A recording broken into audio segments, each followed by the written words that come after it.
Bueno, pues bienvenidos esta mañana a este segundo bloque de talleres. Vamos a trabajar temas de identidad, ¿vale? Y la identidad es lo que nos define, cómo nosotros nos definimos. Por ejemplo, ¿cómo tú te llamas? Leticia. Leticia. Si yo te digo, Leticia, ¿quién eres tú? Me darías una lista de adjetivos, ¿no? Sí. Si tú me preguntas a mí, yo te diría, mira, pues yo soy Miguel Ángel y soy psicólogo. Y el hecho de que yo diga soy psicólogo significa que para mí la psicología es importante, ¿no? Pero también te diría, y soy esposo de Orfa, ¿no? Y esas cosas serían las que me definen, ¿sí?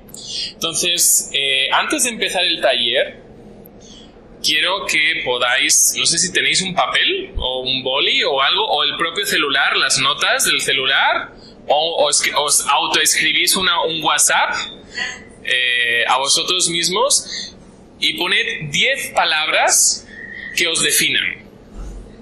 10 palabras que os definan.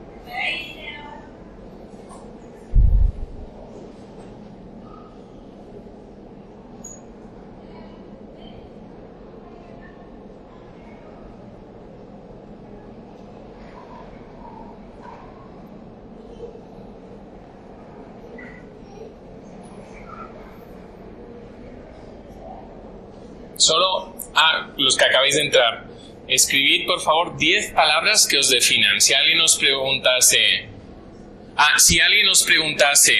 ¿quién eres tú? ¿Cómo te definirías? Es que entra ruido por el techo, yo creo.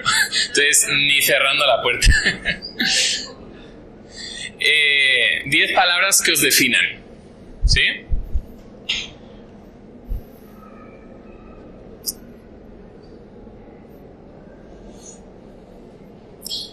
¿Ya tenemos 10 palabras? ¿Por qué nos cuesta trabajo enlazarlas? Que llevo 4 días. Bueno, a mí me pusieron ese ejercicio en primero de carrera en psicología social y también me costó un montón. Entonces, pues puede pasar, no pasa nada. Donde hayáis llegado, hasta ahí nos quedamos, no pasa nada, ¿vale?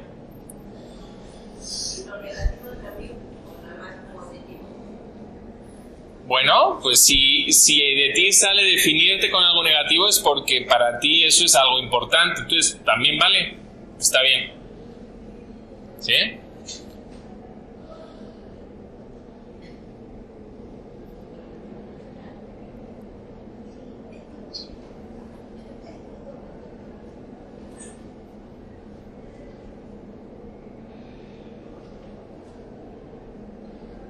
La psicología moderna se ha centrado mucho estos últimos años, décadas, en la autoestima, ¿no?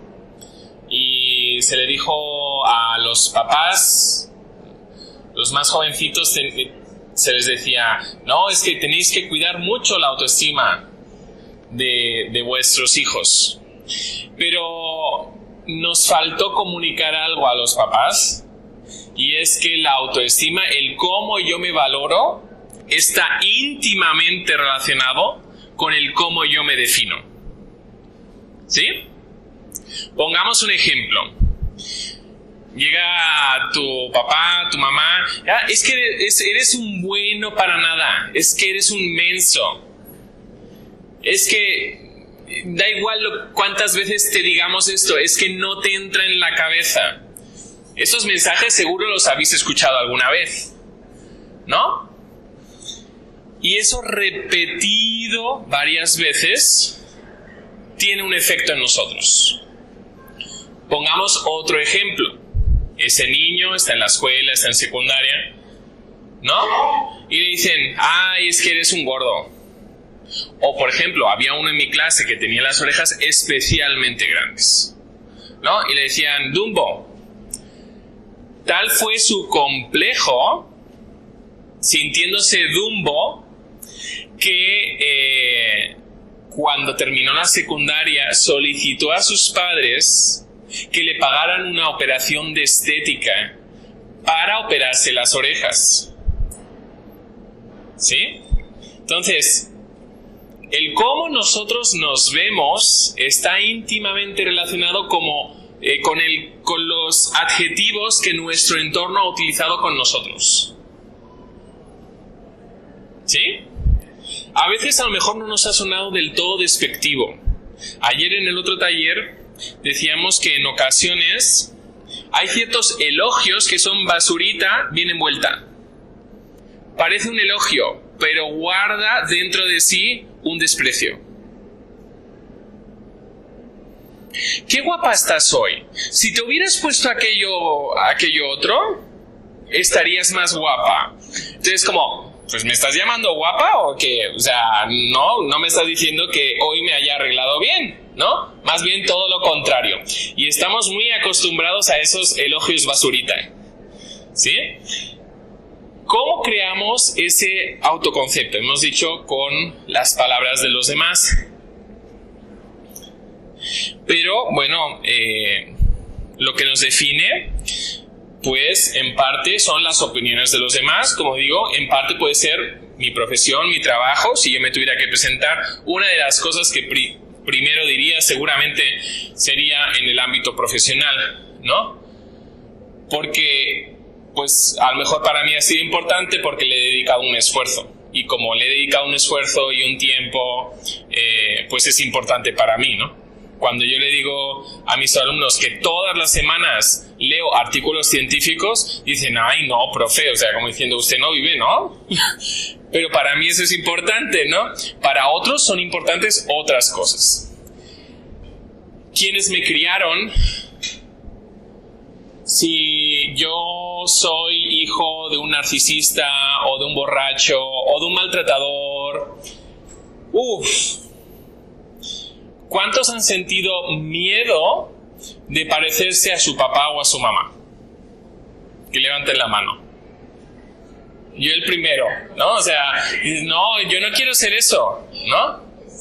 Entonces, bueno, pues al final a veces estamos luchando con no definirnos con respecto a cómo vemos a nuestros padres o a esas personas de referencia, esos cuidadores que estuvieron cerca nuestro. ¿Cómo me siento? Convertimos muchas veces en una autodefinición el cómo nos sentimos. Me siento incapaz y convertimos el me siento incapaz con el soy incapaz. ¿Sí? A eso en psicología le llamamos razonamiento emocional. Convertimos las emociones en un hecho. Mis aspiraciones. Quiero ser. A veces nos definimos conforme a nuestras aspiraciones. Mis fracasos.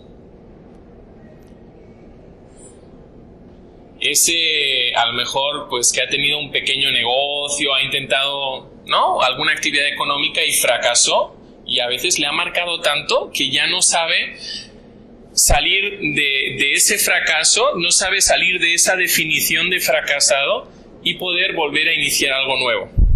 ¿Sí? Se queda estancado ahí.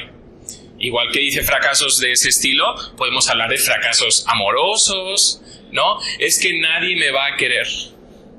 Solo porque una relación fue mal, ¿no?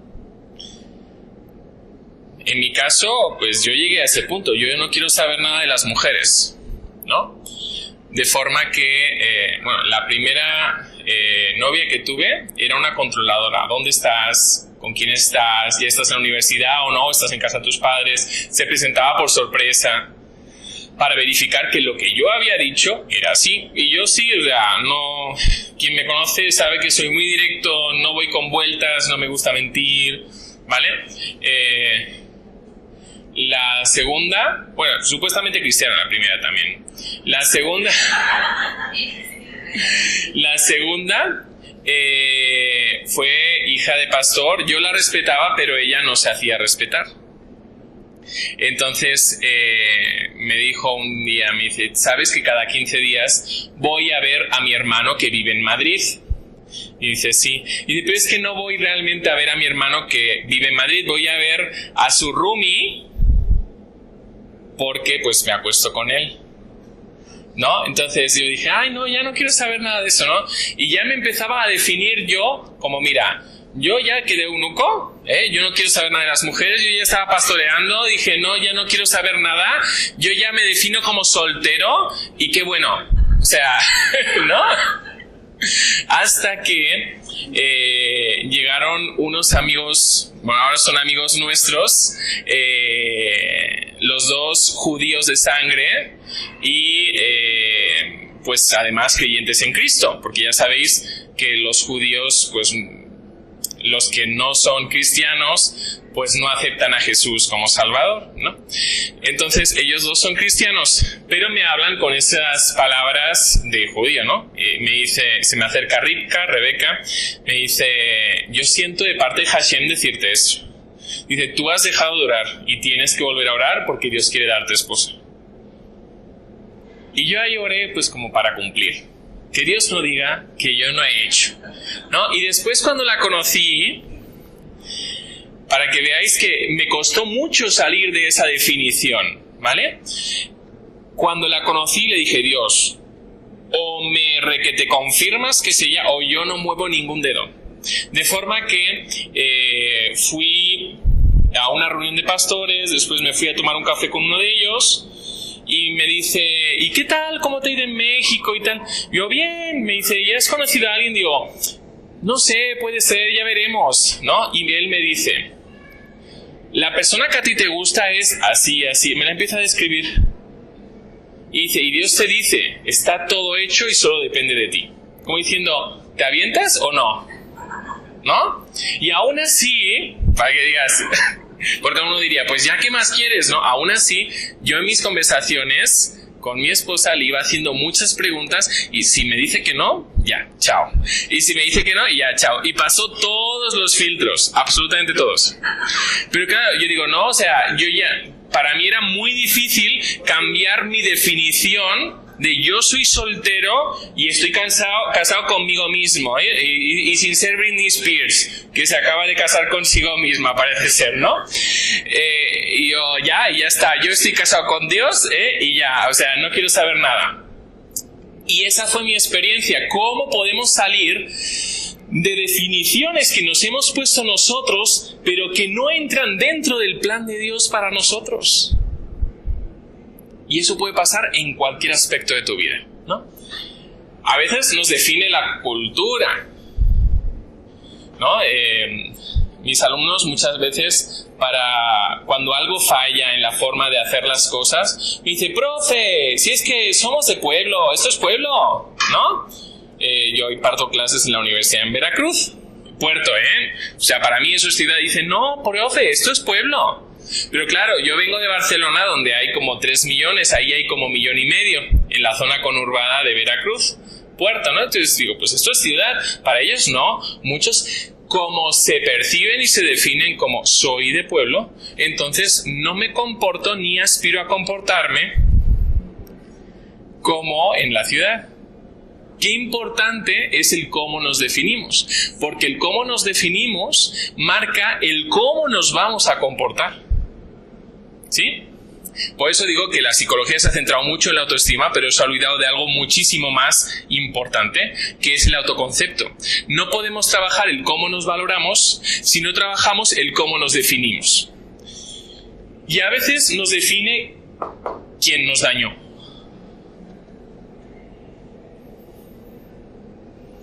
Es que fui abusado sexualmente.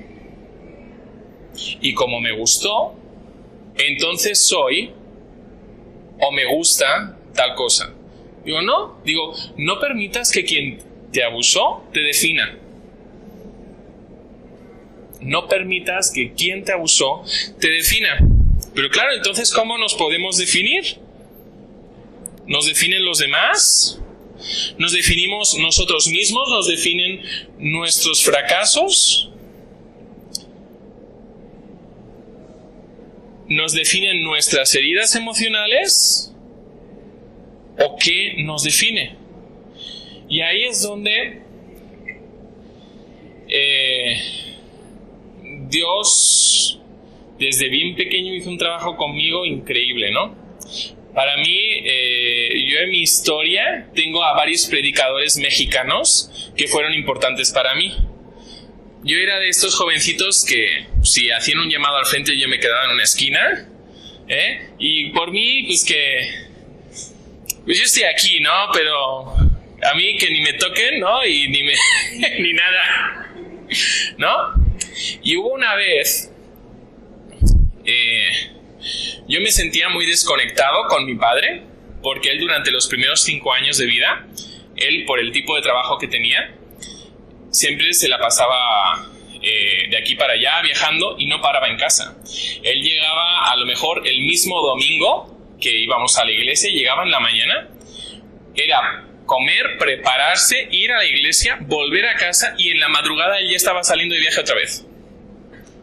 Entonces no había podido conectar con él porque no estaba, era un padre ausente, ¿sí? Y después más tarde, pues a veces yo tenía respuestas emocionales con él muy intensas, ¿no? Como de desprecio, ¿sí? Arreglamos ese asunto. Él tuvo que ser intencional, de alguna forma. Nos íbamos entonces a tomar café, que cualquiera diría, pues tenemos cafetera en casa, ¿no? No, nos íbamos a la cafetería a tomar un café y pasábamos 1 hora juntos. Y eso reparó muchas cosas. Pero antes de eso, uno de esos pastores que se acercó a mí en una de esas veces, os estoy hablando con 11 años, 12 años, no más, y que yo me ponía en una esquina, se me acercó Víctor Richards. Os suena a lo mejor a algunos, ¿no? La familia Richards, ¿no?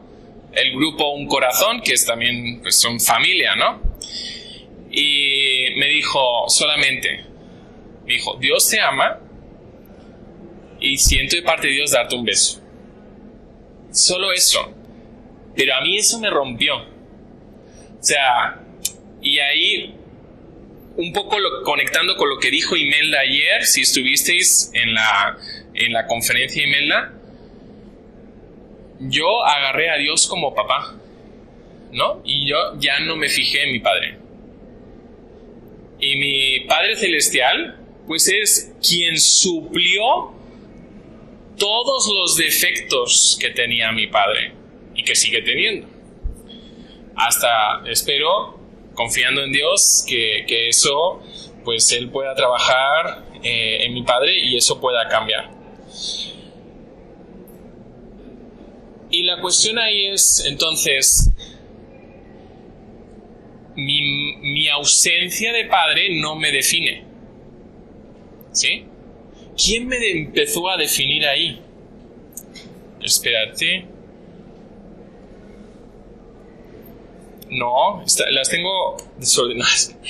Efesios 2:10. Porque somos hechura suya, creados en Cristo Jesús para buenas obras, las cuales Dios preparó de antemano para que anduviésemos en ellas. Ahí es cuando Dios empezó a definirme y empezó a poner un propósito. Yo tengo un propósito en Dios, ¿sí? O sea, Dios tiene un plan para mí. Y no es casualidad de que hoy estés aquí. Ya sé que a veces, a lo mejor te lo han dicho muchas veces y lo puedes sentir como palabras vacías, ¿no? Pero no es así. O sea, han habido momentos en mi vida que he conectado con Dios de una forma muy intensa, muy intensa. Y Dios siempre ha respondido a las necesidades que tenía mi corazón. ¿Sí? Y todos tenemos heridas. Aquí todos tenemos heridas. No podemos pensar que, pues el de al lado está mejor que yo. Pues puede haber venido de otra forma vestido, a lo mejor una actitud un poco más fortachona, ¿no? Y parece más seguro de sí mismo. Pero todos tenemos heridas. Heridas que Satanás quiere utilizar para destruirte, pero que Dios puede utilizar para hacer de ti una nueva criatura. Ese caminar en ese camino nuevo del que hablábamos ayer, quien estuvo temprano a las 9, Dios quiere hacer ese algo diferente. Es un camino que no has caminado. Es algo que dices, no me nace, no sale de mí. Es algo en lo cual yo no he transitado. Pero en ese camino nuevo, Dios está contigo. Por internet me escribió un joven ya hace años que vino a una de mis charlas que impartí en Morelia. Viajó solo para verme. Y me llevaba muy bien con él. Pues sí, pues vamos a tomar un café, pues tal, pues cual, ¿no? Y un día me dice, te voy a enviar una fotografía, por favor no me juzgues. Y me envió una foto de cómo él era un poquito antes de que yo lo conociera. Y me envía una foto de él vestido de mujer. Bien guapo. O sea, no dirías que era chico. Si yo lo hubiera visto así, digo, pues... ¿En serio? ¿Cierto? Digo, no, para mí eso no define. Yo te conocí a ti como eres. Ahora, lo que hayas hecho antes me importa poco. Y algo que para mí siempre ha sido especial de los eventos de Exodus desde la primera vez que asistí en 2017, cuando yo salí del evento, dije, he podido respirar el amor de Dios. Porque si te fijas, aquí nadie ni viene a verte, ni viene a juzgarte. No importa poco, porque todos venimos con nuestra situación. Algunos ya trabajada, obviamente, ¿no? Pero todos venimos con nuestra situación y entendemos, podemos conectar. No hemos tenido a lo mejor exactamente la misma situación, pero porque yo he sufrido, puedo conectar con tu sufrimiento. No me es ajeno tu sufrimiento. ¿Sí? Y al final no me voy a centrar en tu sufrimiento, me voy a centrar en cómo Dios te ve.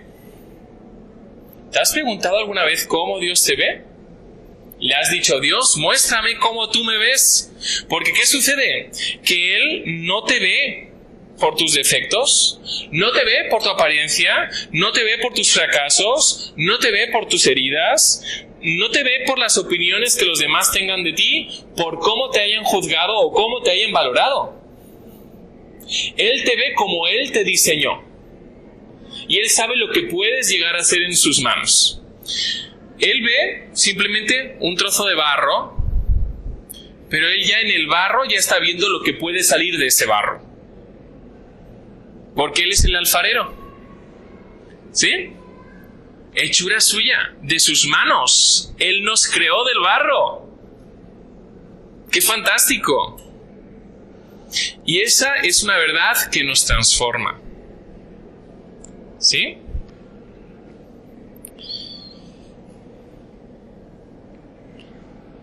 Es importante entonces que cuidemos nuestra voz interior. No es un duendecito, ni Pepito Grillo, no, de Pinocho, ni nada de eso. Esa voz interior es aquello que se ha construido con todo el desarrollo de nuestra vida. Con lo que nos han dicho los demás, con todo aquello que habíamos visto en la diapositiva anterior. Con eso se forma una voz interior que nos dice, es que tú, a lo mejor te dice, es que tú no eres inteligente. Es que tú eres un borracho. Es que tú eres lo peor, eres un pecador. Pero Dios no te ve así, porque Dios te recibe como ese padre al hijo pródigo. No se ha fijado en que hubiera estado envuelto en el lodo con los cerdos. Simplemente dice, traed ropa, traed un anillo, ¿no? Y le pone nuevos zapatos para que camine un nuevo camino. Y ya, y eso es lo que ve el papá. El papá ve lo que su hijo está llamado a ser.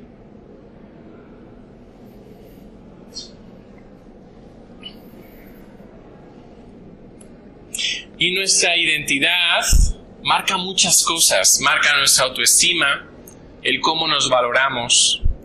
Marca nuestros pensamientos, lo que nos decimos a nosotros mismos, esa voz interior. Marca nuestras decisiones.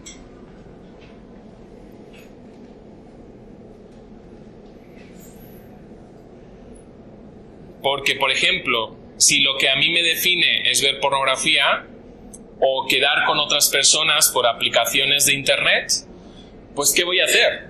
Pues descargarme una aplicación y buscar a otras personas para tener relaciones, ¿o no? Conforme a cómo yo me defino, así actúo. Porque nos metemos en ese papel. Nuestras relaciones, con quién nos relacionamos, de qué forma nos relacionamos. No, es que tú eres un borde. Y hay gente que ya, pues acepto, yo soy un borde, ¿no? Y así me comporto con los demás. Hay personas que actúan como víctimas. El otro día hablaba Óscar acerca de eso. La dificultad que hay en poder crecer espiritualmente si nos situamos en el papel de víctima. Si yo me veo como víctima, me voy a relacionar con los demás conforme al papel, conforme al traje que yo me he puesto.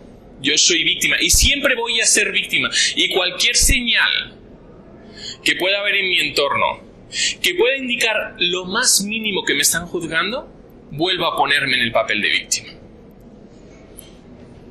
Define nuestras emociones, el cómo nos sentimos con nosotros mismos, con los demás, nuestro sentido de propósito, hacia dónde voy, qué puedo esperar de la vida.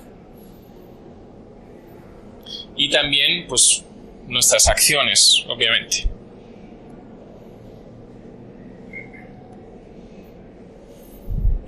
Y este es el gran reto. Este es el gran reto. Permitir que Dios sea quien nos defina. Que sea su diseño. Él nos ha creado, por tanto, Él tiene un diseño para nosotros. ¿Vas a permitir que sea Dios quien haga esa obra con el barro? Él es experto, ¿no? ¿O nos vamos a conformar con nuestra propia mentalidad, con nuestra propia forma de vernos a nosotros mismos? Es como si nosotros tenemos la capacidad de vernos así, ¿no? Hacia adentro. Pero Dios nos ve, tiene una panorámica mucho más amplia. Nos ve desde arriba, tiene una panorámica mucho más amplia de quiénes somos nosotros. Romanos 12:2 dice, no os conforméis a este siglo. Decíamos que, entre otras cosas, nos definimos en base a nuestra cultura. Por eso hay muchos que dicen, ay no, yo soy feminista. Pues digo, yo no soy ni feminista ni machista. Porque no me define una ideología. Yo creo que todos somos iguales ante Dios. Por eso respeto al ser humano, sea cual sea su condición. No porque me lo diga la Carta de los Derechos Humanos, sino porque me lo dice Dios mismo. Todos son creación de Dios y todos son dignos de respeto. No os conforméis a este siglo. No te conformes con lo que este siglo te dice que tienes que pensar, o que tienes que hacer, o que tienes que ser, sino transformaos por medio de la renovación de vuestro entendimiento. Claro, le tenemos que permitir a Dios, Señor, permíteme verme como tú me ves. Y que ahí cambie mi forma de verme a mí mismo, mi concepto. Para que comprobéis cuál sea la buena voluntad de Dios, agradable y perfecta. Y ahí, estas tres palabras son especiales. Porque si vamos al original, primero, la buena voluntad de Dios, cuando dice buena, es que dice que es la única buena. No existe nada más bueno que la voluntad de Dios. No existe nada más perfecto. Simplemente cuando aceptamos el pensamiento de otro, de lo que nos dice la cultura, de lo que nos han dicho nuestros papás, en nuestro grupo de iguales en el colegio, cualquier otra persona, nos estamos conformando con menos. Así que la buena voluntad de Dios, no hay nada mejor que eso. Dice agradable y perfecta. Perfecta tiene que ver con maduración. La palabra ahí tiene que ver con maduración. Nos permite madurar. No ser niños emocionales teniendo 30, 40, 50, 60 años. La maduración. Y ese es uno de los grandes problemas de este siglo XXI. No tenemos personas maduras, tenemos personas emocionales. Tenemos personas emocionales que viven conforme a sus emociones, pero no conforme a la razón, no conforme al intelecto, no conforme a lo que se desarrolla por medio de las prácticas espirituales, como hablábamos en el taller de ayer. Por eso que si podéis conseguir, los que no estuvisteis ayer, si podéis conseguir todos los talleres, yo creo que todo lo que se ha estado dando, entonces es que no se está cargando. Bueno, da igual. Si podéis conseguirlo, este congreso ha sido muy intenso y con mucho contenido. Cuando dice agradable, es que te permite tener plenitud. Esa plenitud que la gente busca tanto, buscando gurús, coaches, bueno, hay otros títulos que la gente se pone por ahí. Estaba pensando en esa compañera tuya que conocías, ¿cómo es? Sherpas, ¿no? Y la gente busca, pero fuera de Dios. Buscan plenitud, pero fuera de Dios. La verdadera plenitud está aquí, en la voluntad de Dios. No en los buenos deseos que podamos tener para con nosotros mismos, pero eso es conformarse con menos. Conformarse con menos que el diseño de Dios que ha tenido para nosotros. Su diseño es perfecto. No hay nada más bueno para nosotros. Y eso es lo que nos permite ser nuevas criaturas. No podemos ser nuevas criaturas. Alguien dice, no, ya acepté a Cristo y ya todo terminó, ya lo he conseguido todo. No. Tenemos que permitir que Dios transforme nuestro entendimiento, nuestra forma de vernos a nosotros mismos, y eso va a transformar nuestra vida completamente. De modo, si alguno está en Cristo, nueva criatura es. Las cosas viejas pasaron, he aquí todas son hechas nuevas. Son hechas nuevas porque hemos permitido que Dios haga esa labor de renovación interna, que renueve nuestro autoconcepto, cómo Satanás me ha querido definir, para que podamos vivir en la definición que Dios tiene para nosotros. Y este versículo también es muy interesante, Gálatas 2:20, con Cristo estoy juntamente crucificado, y ya no vivo yo, mas Cristo vive en mí. Por tanto, ¿quién me define cuando me acerco a Dios? Es Cristo, no somos nosotros mismos. Eso en todos los aspectos de la vida. Efesios 4, 22 a 24.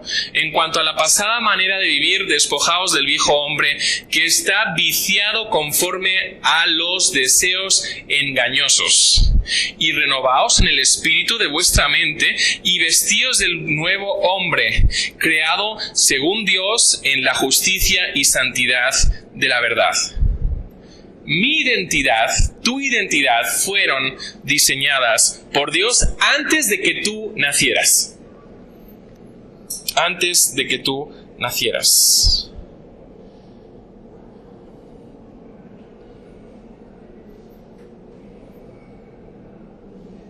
Hay otros textos como Tito 3:5 que nos hablan acerca de la regeneración. ¿Qué regeneración? ¿Sí? Regeneración, ese volver a nacer, ese renovarse por medio del Espíritu Santo. Es una labor, no es que ya mañana, yo ya hice una oración en el Congreso de Exodus y ya mañana yo soy una nueva criatura. Pues no, lo siento, tus expectativas no se van a cumplir, ¿no? Va a ser un proceso. Y todos estamos en algún proceso. Por eso no podemos juzgar a la persona que tenemos a nuestro lado. Porque tu punto débil, tu punto flaco es este. Y el mío es otro, ¿no? Ayer le comentaba a un pastor que va a predicar hoy. Le decía... yo si me llega un paciente y me dice, no, es que tengo problemas porque cada vez que siento estrés, qué bueno que nos ha durado hasta el final, la batería, cada vez que siento estrés, no hago más que comer, ¿no? Digo, pues, y me dice, ¿por qué? Digo, pues yo tengo ese problema. ¿Cómo le voy a decir sana de esto? Si yo tengo este problema, ¿no? Cada uno tiene su proceso y estamos madurando y estamos creciendo en el propósito de Dios. Tú seguro has venido aquí con un área en la cual tú le has dicho, Dios, yo te entrego esta área y es que además no sé ni cómo empezar. Pues a lo mejor podemos empezar diciéndole, Señor, muéstrame cómo tú te ves, como tú me ves. Muéstrame cómo va a ser el resultado final, ¿no? Tengo un conocido muy cercano, no sé si algunos habéis escuchado acerca de él, Carlos Catarí, ¿no? Y él decía que tenía mucho miedo a estar en intimidad con una mujer, ¿no? Y entonces Dios un día le mostró lo que él podría hacerle sentir a una mujer. Y eso le abrió la mente, completamente. Y le abrió el paso a decir, yo puedo estar con una mujer en intimidad sexual. ¿Sí? No es imposible. Y siempre lo que veo es eso, se va repitiendo. Es que Dios te muestra cómo Él ve las cosas y entonces tu mente se abre. Se abre a comprender las cosas de una forma completamente diferente. Por eso, no sé si hoy quieres decirle, Señor, muéstrame cómo tú me ves.